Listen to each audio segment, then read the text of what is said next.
spoken a lot about the, some of the elements of communication you learned by being forced to, you refer to it as the maid. I don't, won't put words in your mouth, but being the maid apparently, building cables, building patch bases, that's an element of communication. No, being the maid meant clean the toilet. Okay, so you were doing. Assistant meant build the cables. You said why you were okay. So during that time, you were learning how to do these things, which allowed you to begin to learn the language of the studio.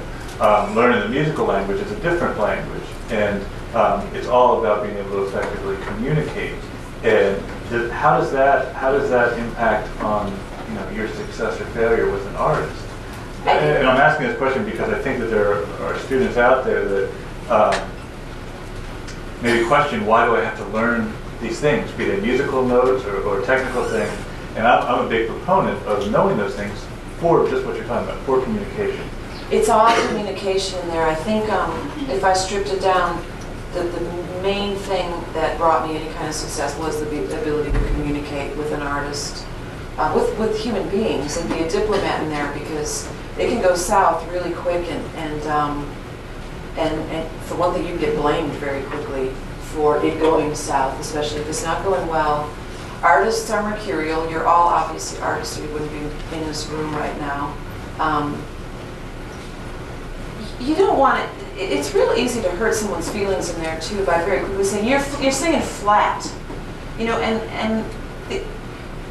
when I finally decided to write music, playing it for people is very difficult for me. I'm very shy. I don't want to be criticized. I don't want someone to go, that's a stupid line. So I would, again, watch producers as an assistant, be very gruff with artists, and think, wow, that probably actually made them feel like shit. So why would you want to do that in there? You want to enforce, even if they are flat to the track, they're completely flat to the track. And you can hear this not because you're a genius with pitch, but because when you get in headphones and in front of a microphone, you get confused pretty easily about what's really going on. Plus you feel kind of like an idiot because there's a bunch of people in the control room and they're all with pencils, and you're out there trying to sing, and then to walk in and have someone go, you're flat to the track, can snuff your buzz, you will not sing right for the rest of the night, and money is going into the meter every 5 seconds in increments of $500 to $1,000. And so the artist walks in and you might say, wow, verse 2 was fabulous. I love the way you're phrasing this line. I think we have a little pitch issue against the whole track. I'd like you to do one more. I'm going to turn the bass up, but you're singing great, even if it isn't true. Even if you think, wow, they're singing terrible tonight. They must be in a bad mood. They don't feel good. They're tired. Find something beautiful to say about what they just did, because until you put on a pair of headphones and sit out there and try to sing yourself and be that person, I admire artists. I'm artistic at what I do, but the heart of an artist who will get up and take the criticism as well as the accolades. Again, that's back to romanticizing what it must be like to be a star. I know a lot of stars. It doesn't seem to be that great. You take, we see the accolades, but they have to take the criticism too, and the criticisms are harsh. And when the axe falls, you go to the back of the line. You might be a pop star for 15 minutes, but then you're the has-been who's very quickly ridiculed. Communicate with whether you're going to be a politician or an actor or a recording person or a musician or a teacher. You have to be able to communicate with people. We all carry the same heart inside us. So studio sensitive, they're putting their art on the line.